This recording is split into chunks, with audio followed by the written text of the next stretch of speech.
Bonjour et bienvenue à la remise des prix des actions positives du ministère de l'Égalité.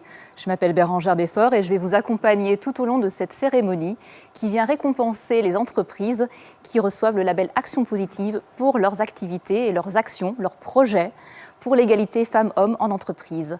Alors aujourd'hui, on remet ces labels justement après 2-3 ans d'activités et de projets d'entreprises qui se sont démenées pour justement faire valoir la mixité, l'égalité salariale, une bonne conciliation vie privée, vie professionnelle pour les femmes et pour les hommes.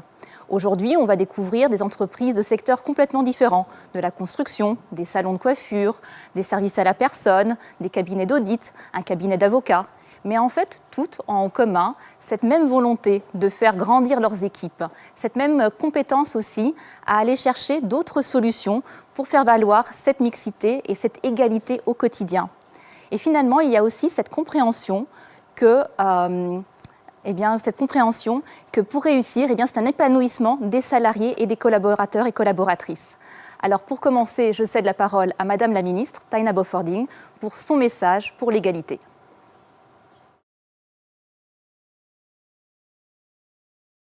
Chers salariés, chers responsables d'entreprise, plus que jamais, nous sommes toutes et tous mobilisés pour l'égalité entre femmes et hommes au quotidien. Cette année 2020, avec la crise sanitaire, aura été particulière à de nombreux égards. La pandémie affecte les activités des entreprises. Elle bouleverse notre vie sociale et culturelle et le vivre ensemble de notre cercle familial. Face à ces bouleversements, nous avons tenu ensemble en tant que société. Nous avons appelé à la solidarité. Nous avons été encouragés à prendre nos responsabilités. En ces temps complexes, nos valeurs fondamentales nous unissent. L'égalité entre femmes et hommes est essentielle. Elle crée du lien, elle assure un système équitable pour s'épanouir et se développer.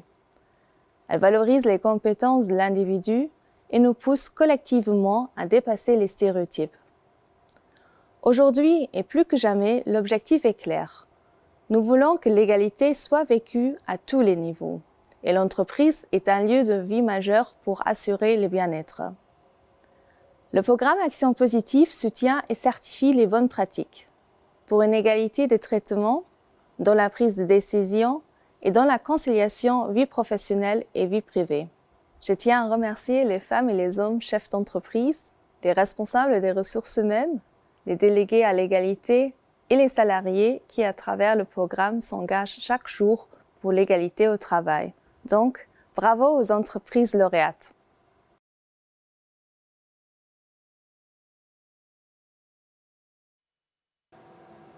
Alors, on entame justement cette remise des prix avec un premier lauréat qui est le cabinet d'avocats Arendt et Medernach. Arendt a été primé justement au niveau international en tant que meilleur cabinet pour le Benelux et pour l'Europe. Finalement, c'est une politique non seulement pour leurs compétences, mais une reconnaissance aussi pour leur politique de diversité et leur politique d'égalité.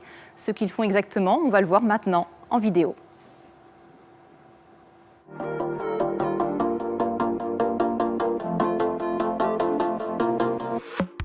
Leader des services juridiques, fiscaux et business au Luxembourg, Arendt s'est engagé dans le programme des actions positives dans l'objectif de fédérer l'ensemble des collaborateurs autour d'un projet à grande échelle. L'initiative phare qui en est née est l'Arendt Speech Contest qui permet de mettre en avant un thème lié à la diversité et à l'inclusion tout en favorisant le développement de compétences de chaque participant.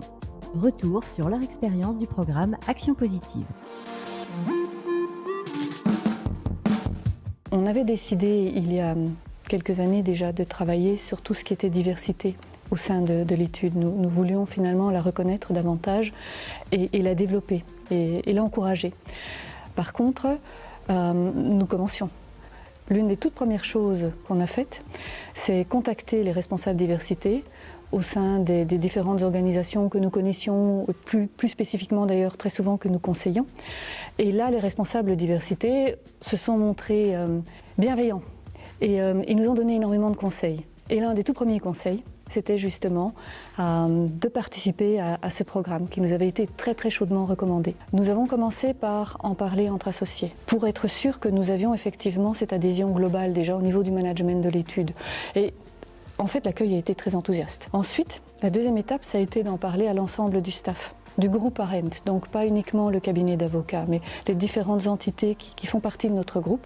Nous avons annoncé nos actions en matière de diversité, nous avons fait part de notre participation au programme Action Positive, où nous en étions au niveau diversité et comment eux voyaient également notre développement en matière de diversité et quelles étaient finalement les zones d'intérêt pour eux dans le cadre de ce programme. On a défini les compétences dont Arendt a besoin pour ses leaders de demain. On a abouti à 6-7 compétences. Et derrière, on a mis un programme qu'on a appelé le Development Center, qui s'adresse aux managers. Et sur la base de ce programme, on met en place des plans d'accompagnement individualisés pour travailler sur un horizon de 2 ans sur ces compétences du futur. On a mis en place un réseau interne en faisant appel au volontariat. On combine en fait 2 aspects. Un qui est une expression libre autour de thèmes de la diversité. Le deuxième aspect, c'est qu'il permet de travailler les compétences de prise de parole en public. Notre premier événement a été une révélation, tellement les employés étaient fiers de participer. On a également travaillé tout ce qui est formation. L'idée de développer chacun en tant qu'individu. Et c'est notre managing partner qui nous disait, encore récemment, la meilleure garantie de l'égalité des chances, c'est la personnalisation de programmes de développement de talent qui sont adaptés à chacun. Et le dernier volet que je vais mentionner ici, qui est très important, c'est tout ce qui est flexibilité des horaires. C'est quelque chose qui donne du confort et qui permet à tout le monde de concilier davantage vie personnelle et vie professionnelle. C'est pas quelque chose juste pour les femmes, mais c'est quelque chose qui aide les femmes et les hommes, finalement, chez nous, à se sentir très bien en tant qu'individus chez nous. On a travaillé la prise de conscience, déjà, de ce qu'était la diversité et de comment nous pouvions davantage la cultiver et davantage la développer. Le programme Action Positive a également beaucoup libéré la parole.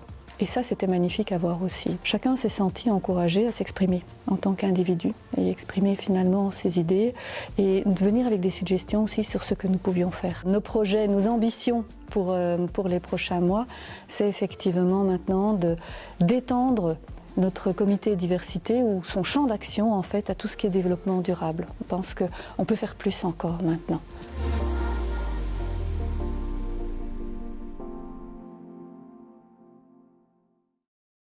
J'accueille désormais Jean-Marc Huberrecken, bonjour, Bonjour. Managing Partner chez Arendt. Alors j'aimerais qu'on revienne sur ce parcours. Finalement, qu'est-ce qui vous a marqué personnellement dans tout ce programme des actions positives ?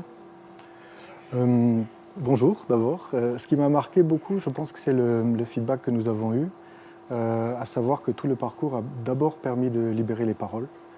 Nous avons dès le début créé un comité qu'on appelle le Arendt Diversity Network, ADN, qui a plusieurs missions, notamment d'animer tout le travail que nous faisons autour de ce sujet de la diversité, mais surtout, il organise une fois par an un concours d'éloquence, le speech contest, comme nous l'appelons en interne.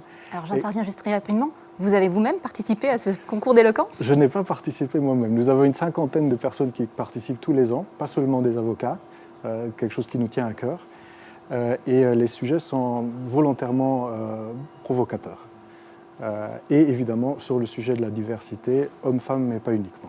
Donc justement, vous dites que ça permet de libérer une parole, d'avoir justement une réflexion sur l'égalité femmes-hommes. On imagine bien sûr l'avocat d'affaires qui a ce talent et cette agilité pour s'exprimer, mais là, il doit vivre cette égalité de manière très concrète.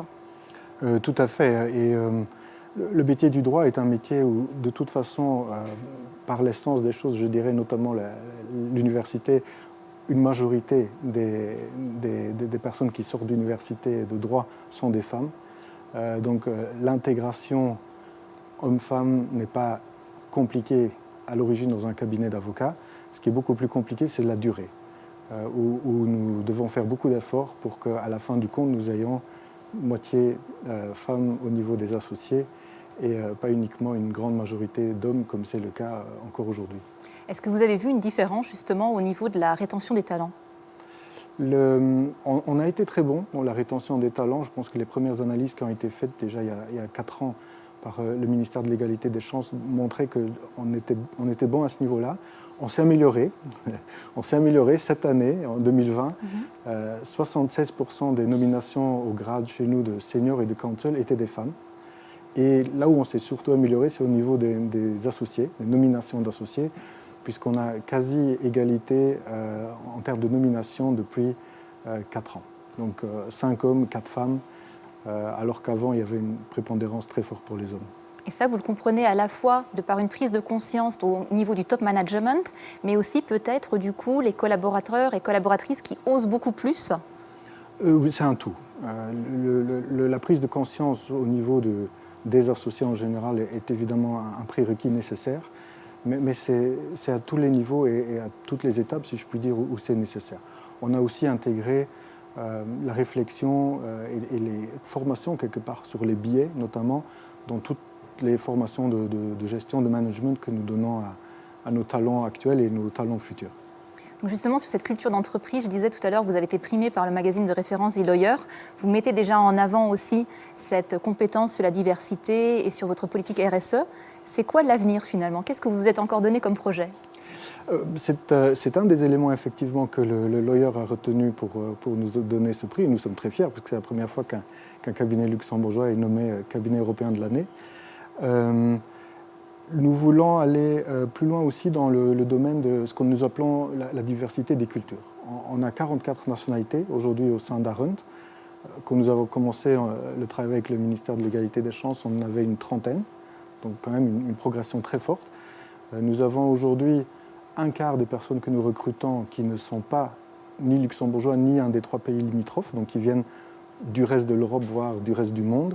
Et c'est aussi un élément important de notre stratégie qui nous permet d'être proches culturellement aussi de nos clients.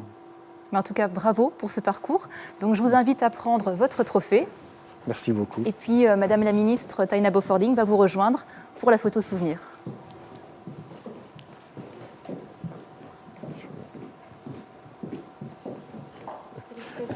Merci.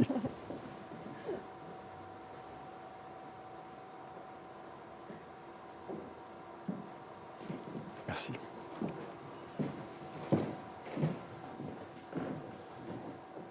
Nous enchaînons alors sur le 2e lauréat de la soirée, ou plutôt un groupe qui fait une relabellisation. Il s'agit en fait de Compass Group, qui avait déjà obtenu un label une première fois en 2018 et qui cette fois-ci a renouvelé ses engagements. On regarde ça d'abord par un petit jingle.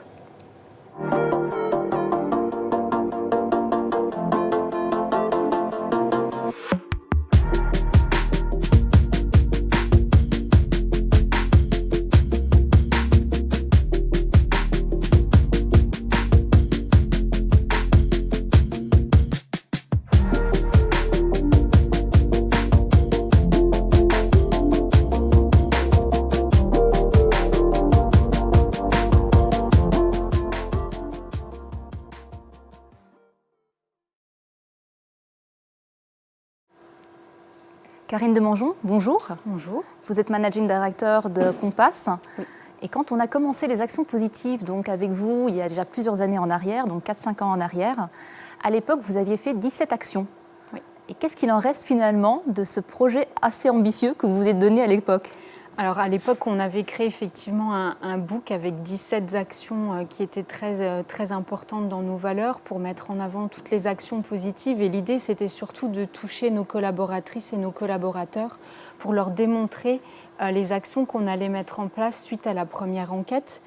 Qu'est-ce qu'il en reste aujourd'hui ? Il en reste qu'effectivement, on a vraiment mis l'accent sur la promotion de l'égalité des chances grâce à nos délégués du personnel. Aujourd'hui, nous avons 3 délégués du personnel qui sont dédiés 4 heures par semaine à l'égalité des chances. D'ailleurs, je me permets de les saluer, Eric, Carole et Anne. Donc ça, c'est quelque chose qui est déjà resté très fort ancré de notre première labellisation. La deuxième chose, c'était aussi vraiment mettre en avant la conciliation vie privée, vie personnelle. Toujours avoir aussi cette égalité salariale dans les packages entre les femmes et les hommes. Alors justement, je me suis demandé comment vous faites ça, puisque finalement, votre activité, elle est quand même très diversifiée. Oui. Pour rappeler, en fait, Compass, c'est à la fois du soin à la personne, c'est aussi de la restauration, c'est aussi à la fois des distributeurs que vous gérez. Ouais. Ce sont des sites et des activités complètement différentes avec des gens qui ont des profils, des métiers vraiment très, très, très diversifiés. C'est vrai. Alors après, à souligner qu'on a quand même 77% de femmes dans nos effectifs. Donc le challenge est effectivement d'être certain qu'il n'y a pas d'écart trop salarial important avec les hommes. Donc en fait, on a une politique aussi de rémunération, un comité de rémunération qui se réunit chaque année. Et depuis qu'on a mis en place et qu'on a obtenu le premier label, on contrôle tous les ans et on passe à travers des listes pour vérifier justement que cet écart entre salaire des hommes et des femmes ne s'agrandit pas. Donc il était en 2014 de mémoire de 3,3%. Et aujourd'hui, je suis fière de dire qu'il est devenu, il a atteint le niveau de 1,2%. Donc on a vraiment passé au travers de tous nos salariés pour vérifier justement par typologie de fonction. Et peu importe le secteur, qu'ils travaillent dans le soin à la personne, qu'ils travaillent en restauration, en cleaning, on a vraiment vérifié que les fonctions étaient alignées et que cet écart entre salaire homme-femme était vraiment en diminution. Justement, c'est en dessous de la moyenne nationale, donc c'est vraiment un très bon résultat. Est-ce que ça a été compliqué à mettre en place, à faire changer les mentalités sur cette transparence ? Alors sur la transparence, c'est toujours un challenge, mais je pense qu'en passant par une bonne communication, en expliquant les choses, on a de meilleurs résultats. Mais effectivement, j'aurais pas tendance à dire que c'était un challenge parce que c'était dans nos valeurs et ça nous paraissait normal. C'est d'ailleurs peut-être pour ça que l'écart était déjà petit. Mais effectivement, de par toutes les actions qui ont été mises en place depuis 2018, on a vraiment veillé à continuer à améliorer cet écart. Et vous communiquez justement là-dessus vers l'extérieur ? Alors c'est quelque chose qu'il faut certainement qu'on fasse un peu plus, mais c'est aussi le but de participer à cette labellisation, c'est de pouvoir faire parler de nous, de ce qu'on fait bien, de mettre en avant ce que nos délégués, notre service ressources humaines fait au quotidien et le faire partager aussi avec nos clients pour qu'ils se rendent compte des valeurs de notre groupe. Super, bonne continuation. Merci et puis, je beaucoup. vous invite aussi à prendre votre label. Merci.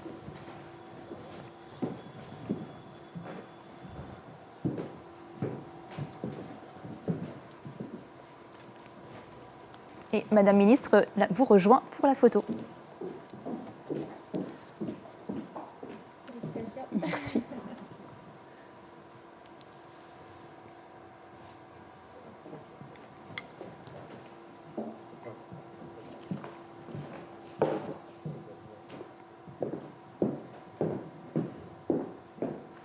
Alors, troisième lauréat.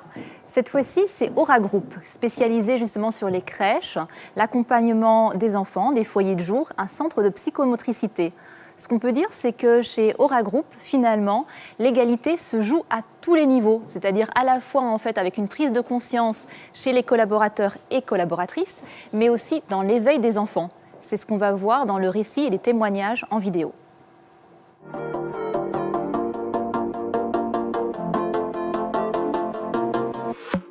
Les structures crèches et foyers Les Petits Bouchons, le centre de psychomotricité Énergime, le centre de formation Aura Academy, qui font partie du groupe Aura, ont pour mission première d'assurer le bien-être de tout un chacun, enfants, parents, collaborateurs. Œuvrant dans un secteur à vocation essentiellement féminine, le groupe est fier aujourd'hui de compter 34% d'hommes dans ses équipes pédagogiques. Rétrospective des actions menées. Depuis la création de nos structures d'accueil pour enfants, on a toujours eu à cœur de promouvoir cette parité homme-femme. Et on le fait au quotidien, de par nos actions pédagogiques auprès des enfants, de par nos communications avec nos collaborateurs. Pour moi, ça s'inscrivait de manière logique dans une continuité, dans la continuité de nos projets. Peu importe la religion, la culture, la nationalité, tout le monde est justement accepté ici chez Les Petits Bouchons. Notre participation au programme des actions positives s'est passée de manière très fluide.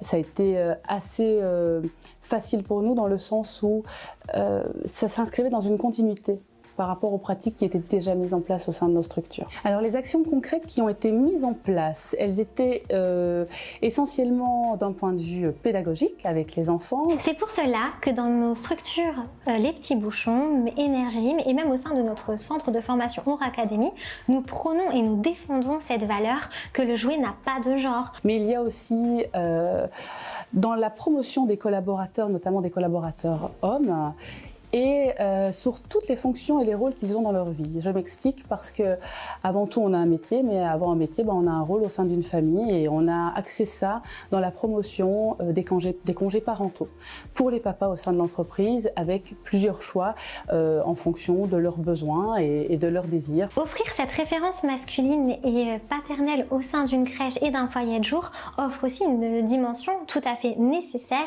et primordiale au processus d'individuation de l'enfant. L'année dernière, nous avons créé et organisé un événement sportif basé sur le football. Ces équipes étaient composées des parents mixés, donc hommes et femmes. Il y avait les enfants qui étaient là en tant que supporters, qui étaient là pour encourager et qui ont vu d'un autre œil en disant tiens, finalement, il y a les papas qui jouent avec les mamans. Donc c'est pas que les papas et les mamans, mais c'était papa et maman. Comment est-ce que l'égalité entre femmes et hommes a fait progresser mon entreprise? Mais parce qu'elle est innovante. Cette parité, elle doit transparaître.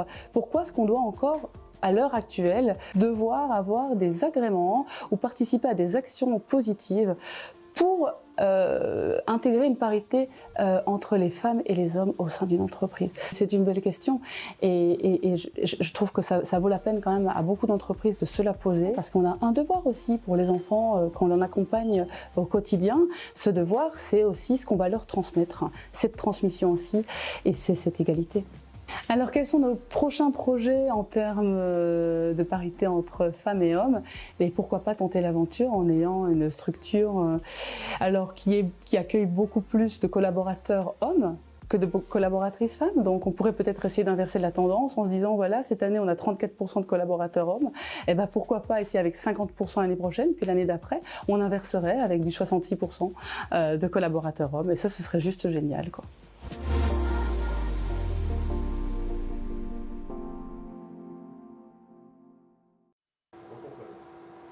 Bonjour Héloïse Pierre, vous êtes directrice générale de Aura Group.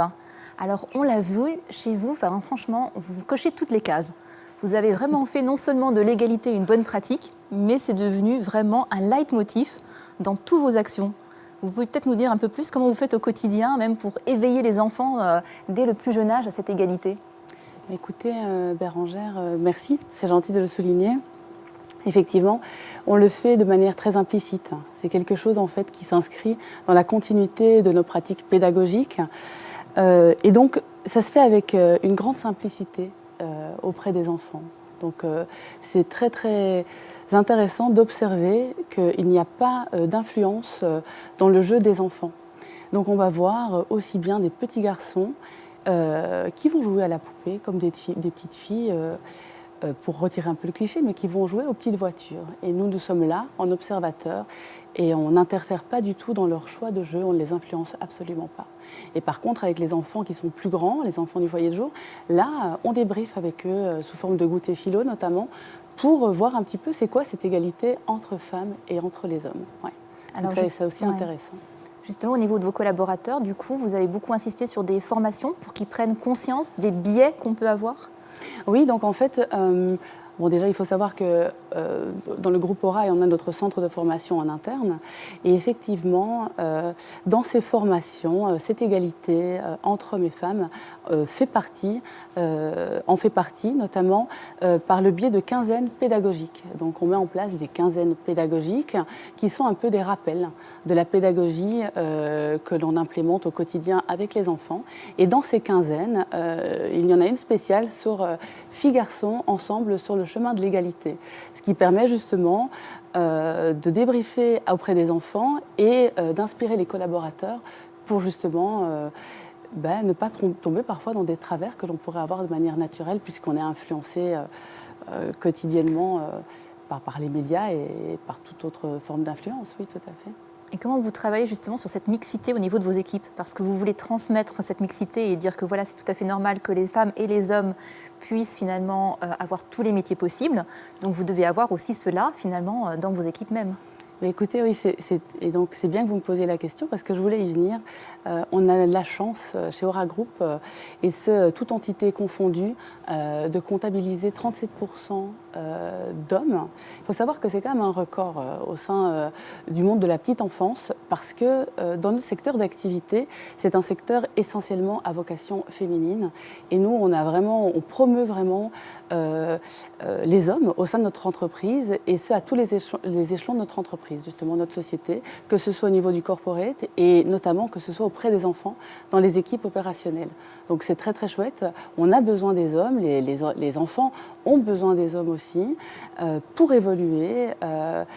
Et oui, et c'est juste génial. Et c'est avec une grande fierté pour les collaborateurs, tous mes collaborateurs, mais notamment pour les hommes que j'engage, que je suis heureuse d'être ici parce qu'effectivement, on est une des rares structures à comptabiliser 37% d'hommes au sein de notre entreprise. Donc, c'est quand même pas mal. Et donc, vous visez la parité ?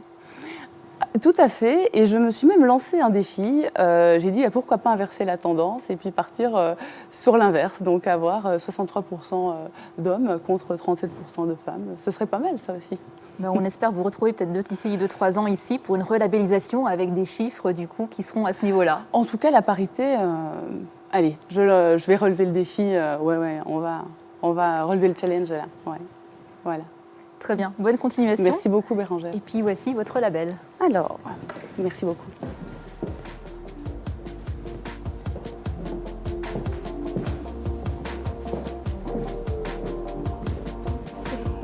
Merci Madame la Ministre. Moi je me place ici.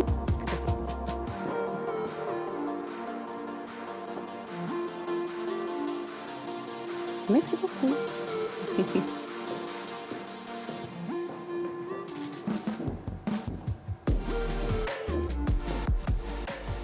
Alors, à présent, voici l'établissement bancaire KCIS, qui avait déjà également été labellisé en 2018 et qui poursuit son engagement. Donc malheureusement, effectivement, le directeur de chez KCIS n'est pas avec nous, mais il nous a laissé son témoignage en vidéo.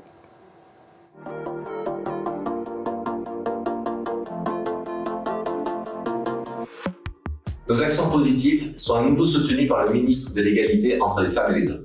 Et nous sommes très fiers d'avoir obtenu le renouvellement de notre label en 2020.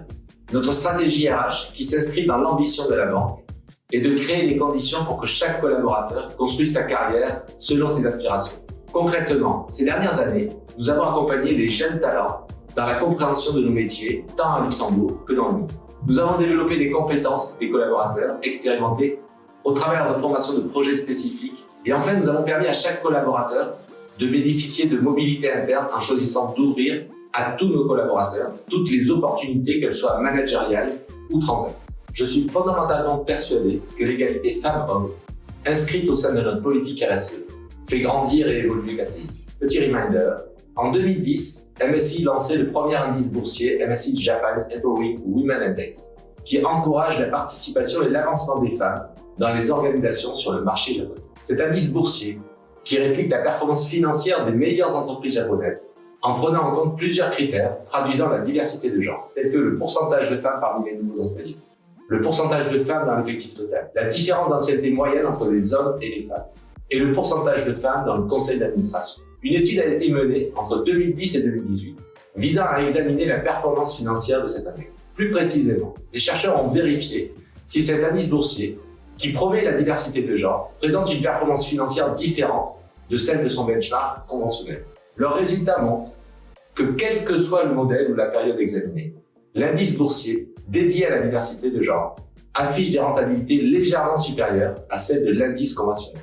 Pour le dirigeant que je suis, nommer 2 femmes à mes côtés pour co-diriger KCIS, dont l'effectif à Luxembourg est composé de 51% d'hommes et de 49% de femmes, va bien plus loin qu'un style de management éthique et soutient bien l'idée que je me fais de la mixité comme facteur de performance.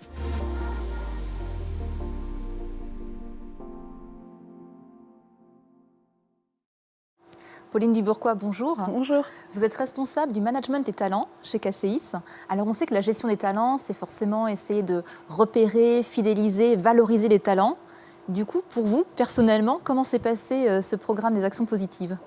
Alors, le talent management impose de bien connaître son environnement par un recrutement structuré et transparent à tous les niveaux, qu'on soit collaborateur en recherche d'un poste au sein de KCIS, donc par l'externe, ou en mobilité interne, et aussi par une formation constante. En effet, dans les entretiens de carrière qu'on voit aujourd'hui, les questions reviennent et sont les mêmes, qu'on soit un homme ou une femme. Comment transmettre des mécanismes complexes financiers aux nouveaux arrivants, ou comment manager une équipe si moi-même je ne me connais pas. Donc ces questions, que l'on soit un homme ou une femme, sont vraiment les mêmes. Et l'important pour nous et au sein de KCIS, c'est de pouvoir trouver justement du sens, donner du sens à chacun dans sa carrière et à tout moment. Donc vous avez vraiment des programmes qui sont ciselés exactement pour ceux qui sont déjà seniors, les juniors où il y a du potentiel, et le tout sur finalement 4500 salariés. Exactement, le groupe KCIS dans le monde compte 4500 collaborateurs. Nous sommes exactement 1200 collaborateurs à Luxembourg. Et effectivement, qu'on soit jeune recrue ou collaborateur plus expérimenté, on n'a pas les mêmes besoins à différents moments de la carrière. Donc quand on rentre chez KCIS, on est vite confronté au métier. Comment exercer ses métiers en local ou à l'international, comment prendre des décisions, comment développer son assertivité.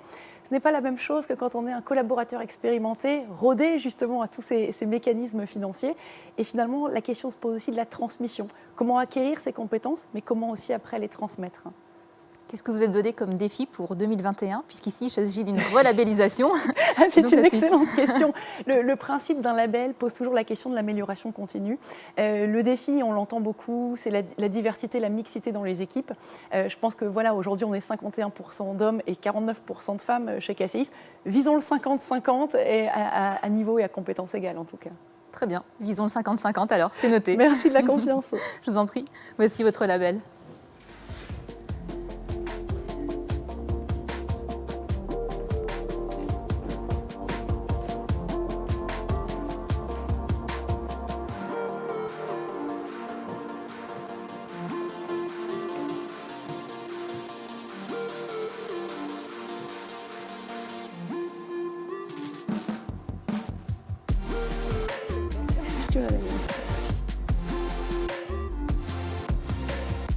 Alors, prochain lauréat, il s'agit de EY Luxembourg qui obtient le label pour la première fois. Et donc, dans ce cabinet de conseil et d'audit, il y a plus de 70 nationalités différentes. C'est ici que l'égalité va devenir vraiment un ciment pour cette diversité. On regarde cela en vidéo.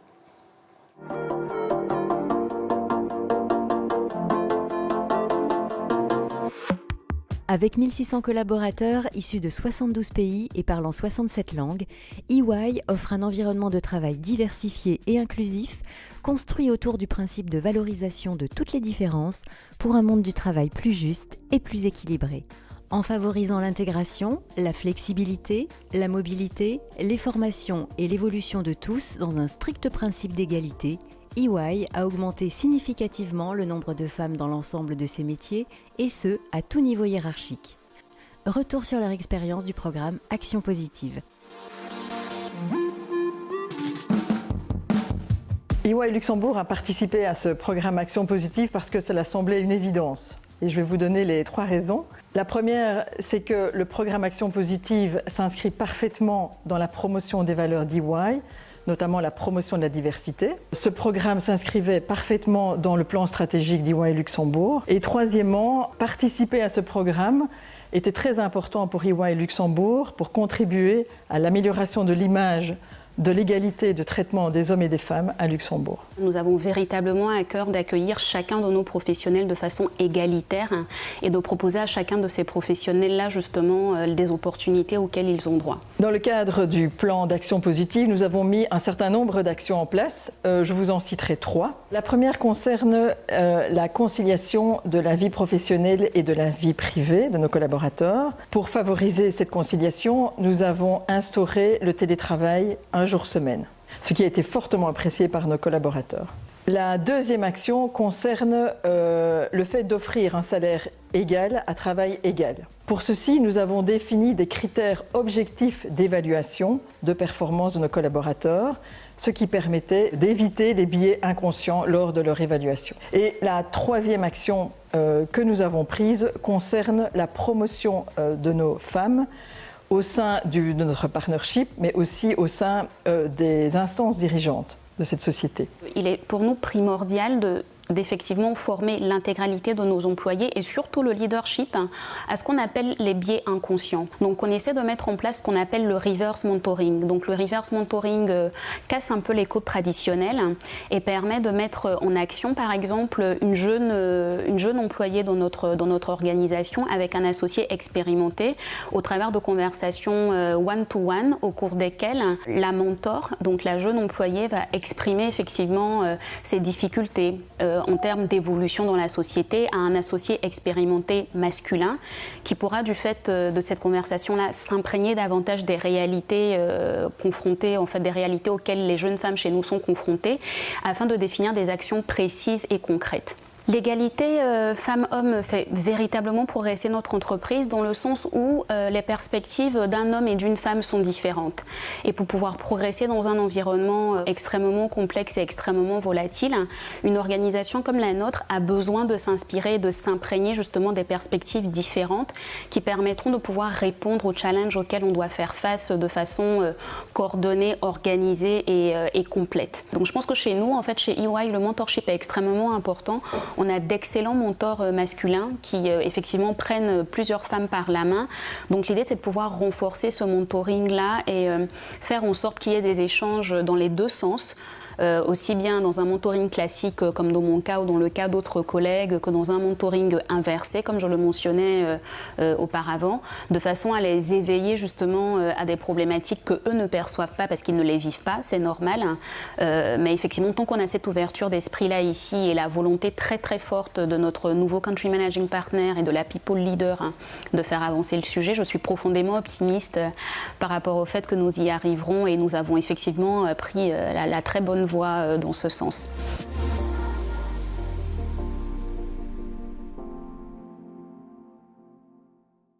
Yves Even, bonjour. Bonjour. Vous êtes président du board d'EY Luxembourg. Question très simple et très directe. De quoi êtes-vous le plus fier dans ce programme des actions positives ? Tout d'abord, je voulais remercier le ministère de l'égalité des chances entre hommes et femmes de nous avoir honorés pour avoir gagné ce prix-ci. Je crois que ce qu'il faut dire tout d'abord, c'est que, comme vous avez dit dans l'introduction, nous, on est 1600 personnes. Et déjà aujourd'hui, on a plus que 60 nations. On a 67 langues qui sont parlées chez nous. Ça veut dire de toute façon, la diversité est déjà à l'ordre du jour, de tous les jours en fait, chez nous.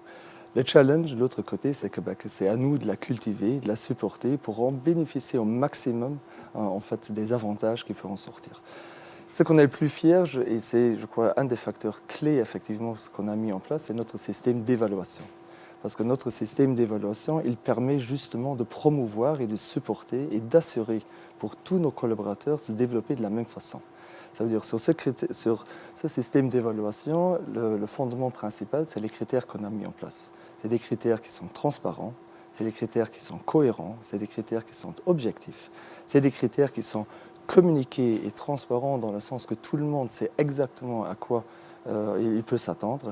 C'est des critères qui sont respectés et qui sont évalués à la fin de l'année et qui ne changent pas.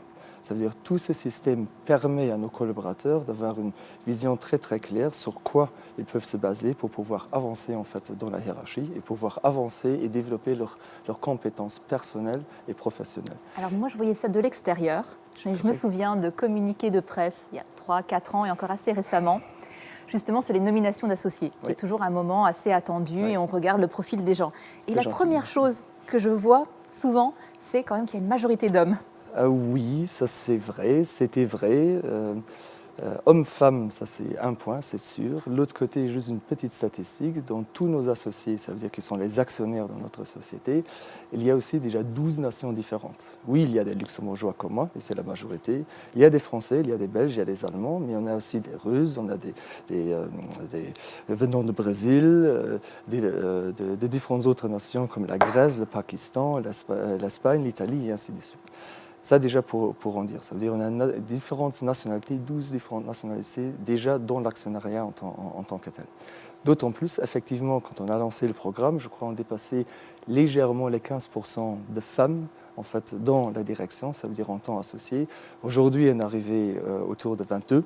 Et on a remis une nouvelle stratégie qu'on a adoptée en fait, le 1er juillet de cette année, où dans un des points de la stratégie, c'est clairement encore aussi d'avancer pour atteindre jusqu'à 30%. Ça veut dire environ un peu plus de 15 jusqu'à 30%. Ça veut dire dans le futur, vous allez normalement voir. Et l'année dernière, je crois que vous l'avez vu aussi, il y avait, je crois, 2 associés qui étaient nommés, qui étaient aussi femmes. Donc on va suivre ça exactement. J'aurais une autre question sous un autre angle cette fois-ci, plutôt justement en tant que cabinet qui donne du conseil aussi. Oui. Peut-être oui. Pour les entreprises qui veulent se lancer, qui sont un petit peu moins matures dans leur réflexion, par où est-ce qu'on commence quand on veut mettre en place une politique d'égalité homme-femme ? Je crois que ce qui est le facteur le plus important tout au début, c'est d'assurer d'être très très conscient des bénéfices de la diversité. Ça veut dire, et ça, ce n'est pas toujours évident à expliquer. Parfois, il y a des quorums, parfois, il y a différents facteurs ou des faux KPI peut-être qui sont utilisés dans les sociétés. Pour nous, ce qui est le plus important, et je le vois jour au jour chez nous, avec les nations différentes, avec une diversité énorme, avec des religions différentes, venant de tous les coins du monde, c'est effectivement de se rendre conscient, et très très conscient du bénéfice que ça peut y être. Une fois ça fait, en fait, la deuxième étape, c'est très simple. Il faut que le management donne son buy-in. Ça veut dire que ce soit clair que le management fait tout et redéfend et met des procédures en place pour justement le défendre. Et après, comme je l'ai dit avant, je crois que ce qui est très important, de mettre un système d'évaluation qui permet justement de ne pas évaluer les personnes sur des critères peut-être subjectifs, pas connus, pas transparents, mais quelque chose de très très clair pour justement dire à tout le personnel et tous les collaborateurs d'avancer n'importe leur origine, n'importe leur sexe, n'importe leur religion, n'importe leur culture et leur background tous les vies. Très bien, on compte sur vous du coup pour continuer à promouvoir ce message vers l'extérieur. Okay. Merci beaucoup. Et puis voici votre label. Merci beaucoup. Ah oui.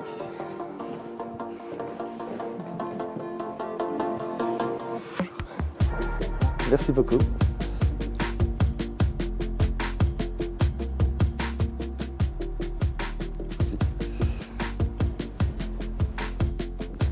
À présent, nous allons retrouver Laura Ferber, qui dirige 13 salons de coiffure. Alors, le groupe Ferber, entreprise familiale, avait déjà été labellisé il y a 2 ans. Ils sont de retour et ils ont poursuivi leurs engagements. Voici tout d'abord un petit jingle.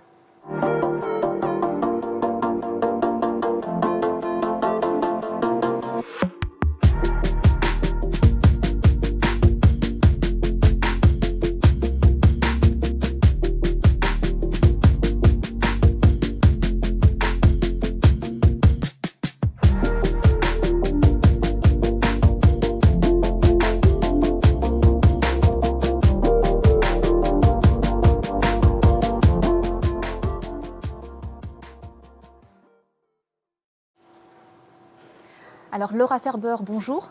Vous êtes partenaire et dirigeante de Ferber Group, comme on disait, 13 salons de coiffure.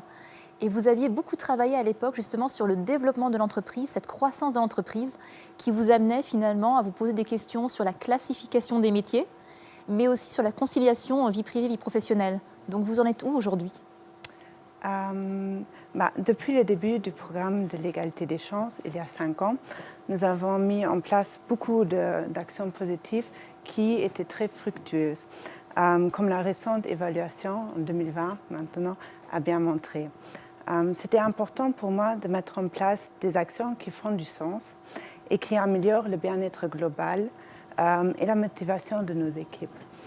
Pour vous illustrer, nous avons travaillé sur une classification des métiers et nous avons mis en place un système de rémunération fondé sur le mérite avec des primes mensuelles standardisées basées sur des critères quantitatifs et formels. Donc, ce qui veut dire qu'avant, vous étiez une petite entreprise. On a tendance à monter sa petite entreprise et puis voilà, on se dit, on s'organise, on s'arrange. Oui. Et là, tout à coup, vous avez finalement ce succès économique et vous vous rendez compte que vous risquez de perdre les gens, si je comprends bien, parce qu'il faut justement plus de transparence et il faut plus de structure. Oui, voilà. Et ce nouveau système de primes, il a vraiment permis la rétention des clients qui a beaucoup augmenté parce que nos collaborateurs ils manifestent une motivation accrue de se faire leur propre clientèle et de la servir exemplairement. Il y a eu une baisse du taux de maladie à cause de la prime, parce que s'ils ne sont pas là, ils ne reçoivent pas de prime, parce qu'ils ne font pas de chiffres. Voilà. Et notre écart salarial entre hommes et femmes est devenu quasi néant. Et maintenant, la situation actuelle du Covid, qui a ramené quand même une certaine baisse de la demande dans la coiffure, il y a eu quand même des personnes avec une belle prime mensuelle et qui était vraiment bien méritée. Donc, à mon avis, les primes ne doivent pas être un acquis, mais une récompense pour ceux qui s'investissent. Sauf la taxation à 40 jusqu'à 45% limite un peu l'effet moteur de ces primes. Une autre action bien accueillie par nos collaborateurs était, en fait, ils peuvent visualiser sur leur téléphone portable leur planning. Donc, ça change quoi au quotidien de voir son planning sur son téléphone portable? C'est pas stressant, justement? Non, par exemple, si le matin ils n'ont pas de clients, ils peuvent demander à la gérante, je peux prendre congé pour, par exemple, amener la fille à l'école ou faire des devoirs ou passer du temps avec leur famille. Et cette action a fortement en fait augmenté la flexibilité et concilié vie privée avec vie professionnelle, en leur donnant la responsabilité de la gestion de leur propre planning. Je tiens ici à remercier beaucoup nos gérants et notre déléguée à l'égalité, Annabelle. Ce sont eux qui en fait ont contribué à l'amélioration de nos performances dans presque tous les indicateurs clés. Pour conclure, pour avoir des clients contents, il faut avoir des collaborateurs qui sont contents, satisfaits et bien dans leur peau. Effectivement, comme on disait au début, cet épanouissement en changeant complètement la culture de l'entreprise et la façon de travailler ensemble pour que chacun trouve son équilibre. Exactement. Très bien, parfait. Voici votre label. Merci. Je le prends? Oui, je vous en prie. Merci. Merci.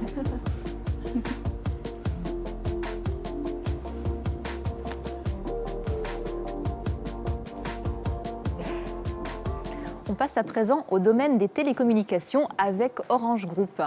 Alors Orange, au niveau mondial, s'est fortement impliqué dans toute la partie diversité et également de responsabilité sociale des entreprises. Et au Luxembourg en particulier, ils ont travaillé sur l'égalité entre les femmes et les hommes. On le découvre dans leur témoignage.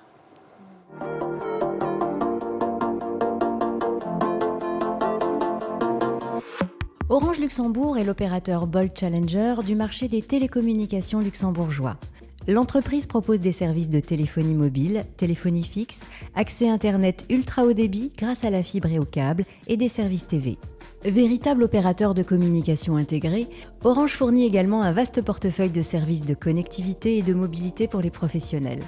Convaincu que la mixité dans toutes les fonctions et à tous les niveaux de l'entreprise est un gage d'équité et de performance économique, Orange Luxembourg a donc fait de l'égalité professionnelle entre les femmes et les hommes l'une de ses priorités stratégiques. Tour d'horizon des actions positives mises en place par l'entreprise. Le groupe est fermement convaincu que la mixité dans toutes les fonctions et à tous les niveaux dans l'entreprise est un gage d'équité et de performance économique. En 2019, le groupe Orange a également signé avec Uni Global Union un accord qui définit un cadre commun d'action à implémenter au niveau local. Il était donc important pour nous, pour Orange Luxembourg, de mener ce type d'action positive à Luxembourg. Orange Luxembourg a également reçu la certification Gender Equality European International Standard, une certification qui témoigne de notre engagement en faveur de l'égalité professionnelle. Notre participation au programme Action Positive a donc un lien direct avec toutes ces actions. On a fait beaucoup en termes d'actions positives pour encourager le télétravail vraiment, pour encourager le temps partiel au retour de congés parentaux. J'ai bénéficié du congé parental durant 6 mois. Cependant, avant de prendre celui-ci, j'ai dû essuyer quelques remarques sexistes, aussi surprenantes que blessantes. À mon retour, cependant, j'ai récupéré ma fonction et j'ai été promue.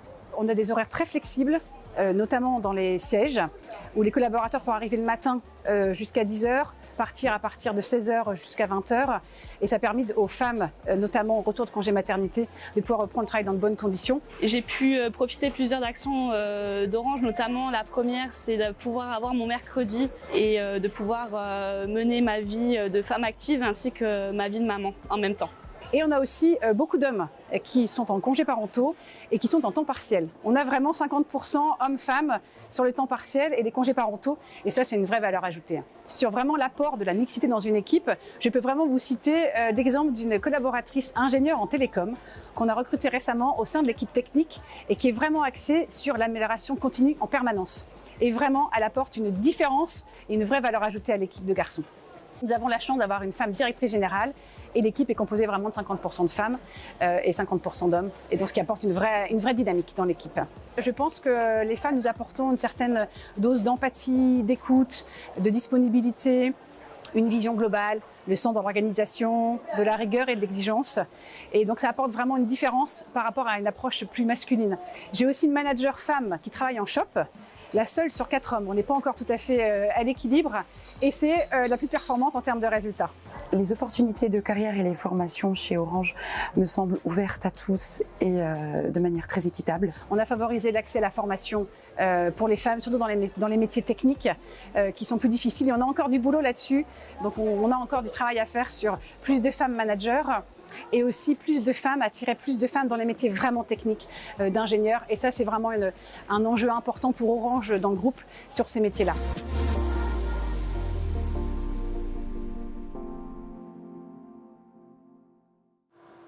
Delphine Guilbert, bonjour. Bonsoir. Vous êtes responsable des ressources humaines chez Orange Luxembourg et vous avez beaucoup travaillé justement sur cette notion d'association entre performance économique et performance sociale. Alors, qu'est-ce que c'est que la performance sociale pour vous particulièrement ? Oui, tout à fait. Alors pour nous, en fait, qui dit performance sociale dit favoriser le bien-être des collaborateurs. Et c'est quoi le bien-être ? C'est de favoriser des conditions de travail de qualité, une ambiance collective favorable à la collaboration, en privilégiant la gestion du temps de travail flexible, en favorisant l'accès au temps partiel pour les hommes comme pour les femmes, en favorisant la prise du congé parental pour les hommes comme pour les femmes, en favorisant les échanges, la collaboration et en cultivant nos valeurs qui sont fortes chez Orange, de transparence, de proximité, de confiance, qui favorisent vraiment l'engagement. Et quand le collaborateur est engagé, responsable, motivé et qu'on lui laisse la capacité à prendre de l'initiative en toute autonomie, ça favorise vraiment la performance économique en conséquence. Alors on a entendu justement dans la vidéo beaucoup de femmes qui parlaient du congé parental qu'elles ont pris et au début un petit peu cette inquiétude, est-ce que ça va être bien accepté, comment est-ce que ça va être vécu ? Aujourd'hui, vous nous confirmez que vous avez fait un énorme travail là-dessus. Absolument, c'est plus une question en fait maintenant. Nos collaborateurs hommes comme femmes le prennent quasiment d'office, parce que c'est vraiment un avantage exceptionnel que le Luxembourg propose d'ailleurs par rapport à d'autres pays.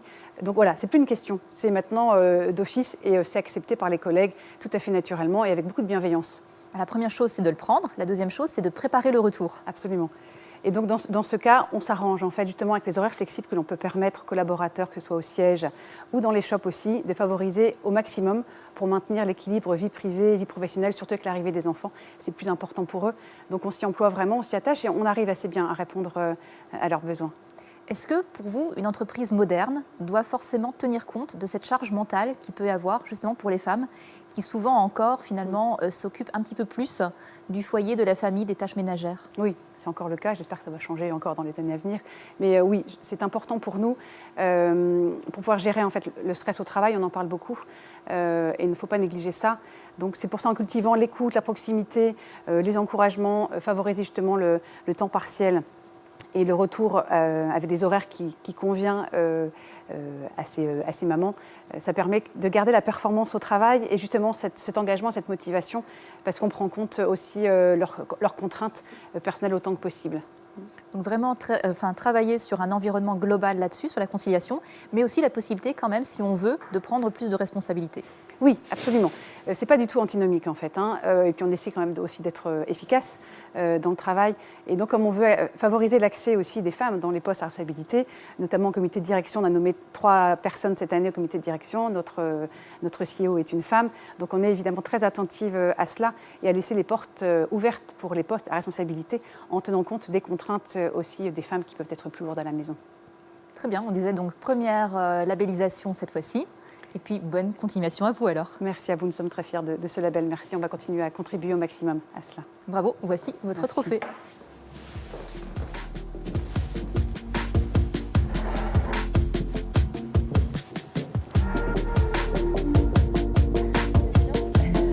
Merci beaucoup.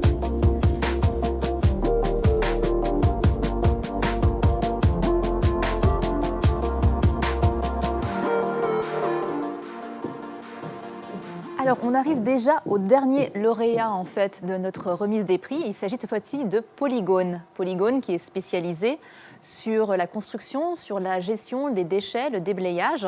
Et quand Polygone finalement commence dans le programme du ministère, ils ont 18 salariés femmes pour en tout quand même un effectif de 180 personnes. Ce qui a changé entre-temps et ce qu'ils ont fait, on le découvre dans leur vidéo.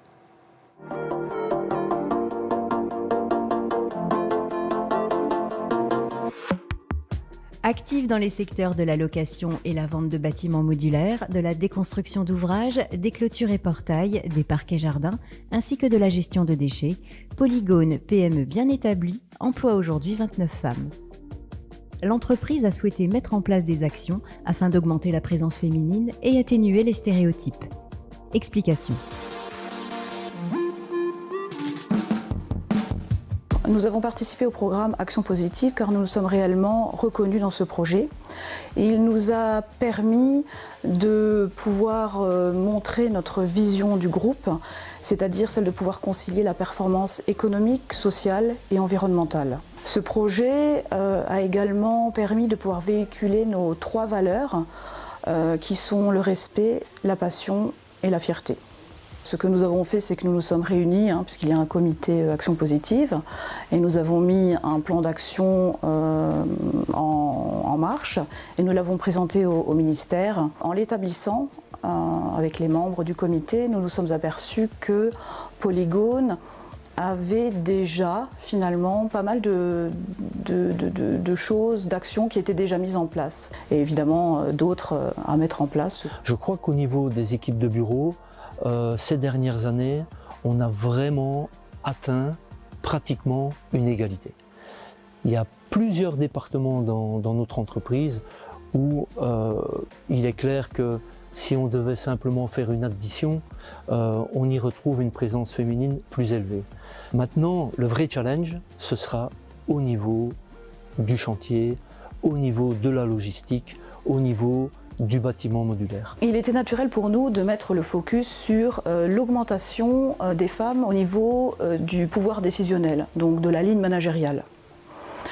C'est chose faite. 2 managers femmes sont dans une équipe de 5 personnes et une femme est rentrée au comité de direction au 1er janvier 2019 parmi 6 hommes. Nous avons également embauché une gestionnaire dans l'informatique, milieu plutôt masculin. Notre département commercial et marketing compte 80% de femmes. Et nous avons une présidente de la délégation du personnel. Depuis 2013, elle fait déjà son 2e mandat. Et c'est une chose qui n'avait jamais été vue chez Polygone, car auparavant la délégation du personnel était exclusivement masculine. Ce que j'observe également aujourd'hui, c'est que cette diversité au sein du groupe a une influence très positive sur les relations des collaborateurs, sur la qualité du travail, sur la qualité du dialogue et de l'écoute, sur la prise de décision et sur même les réponses qu'on peut apporter à nos clients. Donc la mise en place de nos actions contribue très favorablement au bien-être de nos collaborateurs, notamment par les actions que nous avons mises en place, telles que le télétravail, l'horaire mobile et la campagne de sensibilisation pour le congé parental. Là, je crois qu'on doit avoir une réflexion beaucoup plus profonde et voir quelles seraient les opportunités pour promouvoir l'égalité hommes-femmes. C'est que manifestement, il y a encore un vrai problème et que ce problème-là, comme dans toute autre entreprise, je pense, est toujours bien présent à Polygone. Mais ce n'est pas le travail uniquement de la direction, c'est un travail de conscientisation, c'est un travail au quotidien et qui doit se faire avec l'ensemble des équipes.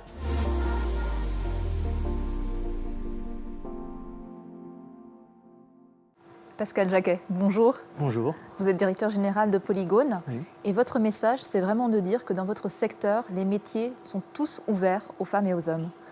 Oui, en tous les cas, c'est une volonté réelle de notre part de promouvoir, je dirais toujours plus, cette égalité homme-femme. Nous avons déjà réalisé une première étape, je dirais, qui n'est peut-être pas la plus difficile.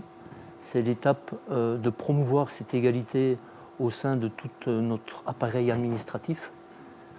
Maintenant, promouvoir cette égalité sur le terrain, au sein de tous nos départements de production, ça ce sera aussi un vrai challenge. Oui, les chantiers, les sites de production, c'est probablement le plus difficile. Donc qu'est-ce que vous avez changé dans les recrutements, ou en tout cas dans votre politique vers l'extérieur? En fait, il faut savoir que nous recevons très très peu de candidatures féminines. Donc de là déjà, la première chose, la rareté du personnel féminin sur les chantiers. Maintenant, avant de s'atteler à recruter le personnel féminin, il faut aussi se donner les moyens en entreprise. Je parle ici notamment de la logistique, tout ce qui est sanitaire, vestiaire. Je parle aussi de tous les moyens techniques.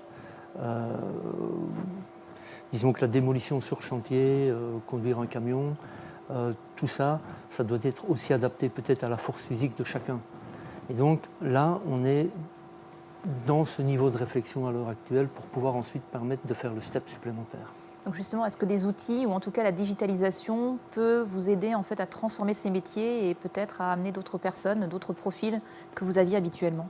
Oui, là j'en suis réellement persuadé. C'est quelque chose qui certainement prend du temps, mais on remarque en tous les cas dans tous nos métiers un vrai travail aussi des industriels, des producteurs, à faciliter l'accès à tout le monde. C'est-à-dire qu'on voit dans les outils notamment une vraie approche pour permettre un travail plus simple, moins lourd physiquement, moins pénible peut-être. Qu'est-ce que vous diriez justement à des jeunes femmes qui veulent venir dans votre secteur? Quel est votre message? Je leur dirais, en fait, c'est peut-être la valeur de ce label, c'est l'état d'esprit. Donc, il faut impérativement, selon moi, et le Luxembourg en est la plus belle preuve, s'ouvrir à la diversité, sortir des chantiers battus et se dire que tout type de place peut être intéressant. C'est clair qu'on peut peut-être se dire que le curage de bâtiments, la gestion des déchets, le bâtiment modulaire ne sont peut-être pas des secteurs d'activité vers lesquels des collaboratrices féminines pourraient s'engager. Mais je suis convaincu qu'avec un état d'esprit positif, le soutien de tout le monde, le soutien du personnel en entreprise et du management, c'est une réalité qui peut très bien s'ouvrir à nous demain. Et on a vu, vous avez une présidente de la délégation qui a l'air extrêmement engagée pour faire changer justement les mentalités. Tout à fait. Et on s'en félicite d'ailleurs. C'est une personne qui est déjà en entreprise depuis un certain temps. Je pense d'ailleurs qu'elle va fêter ses 15 ans d'ancienneté dans quelques jours. Et elle apporte beaucoup aussi en tant que présidente de la délégation à apporter cet œil féminin au sein d'un groupe qui, il faut bien le dire, est principalement composé d'hommes. Et c'est une vraie richesse, comme je vous le disais avant, surtout d'un point de vue état d'esprit et diversité. Qu'est-ce qu'on vous souhaite alors sur ces 5 prochaines années?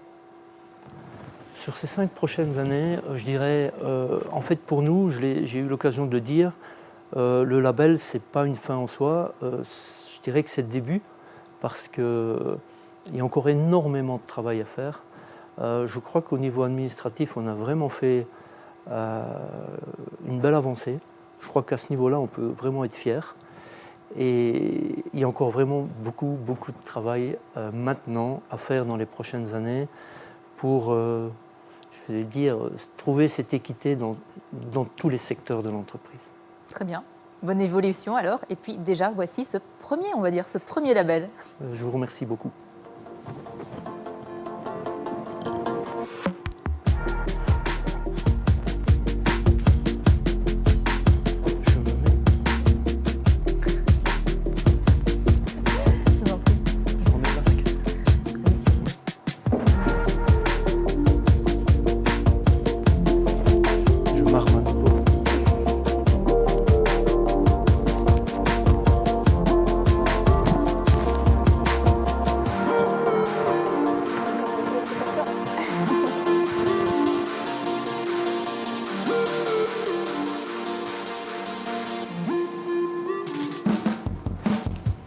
Très bien. Pascal Jacquet, merci. Bonne soirée. À vous aussi. Au revoir. Et le siège en fait à côté de nous a été occupé par tous les lauréats. Madame la ministre, maintenant c'est votre place. Ah.